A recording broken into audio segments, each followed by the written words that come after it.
Guys, dumidilim na. Hanggang doon lang. Doon tayo sa may bato na yun. Sa may bato. So hanggang doon kami sa bato kasi madilim na. Kasi posibleng lumakas yung ragasa ng tubig pag umulan ng umulan. Dilim. Kaya pa naman namin po. Pero ba yung ano?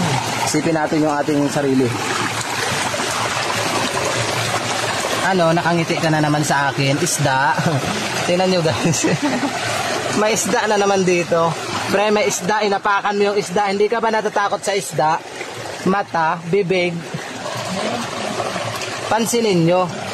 Batong isda, may bibig, may mata. O, diba? O. Guys, ano po yung nakikita nyo dito sa bato na to?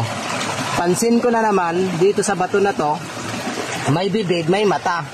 Ewan ko ba dyan sa bato na yan?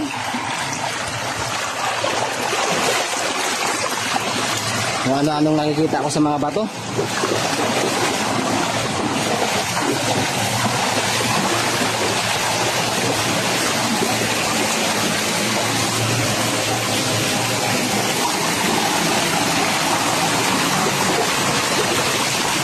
Padilim na ng padilim guys. Baka anong mangyari sa atin.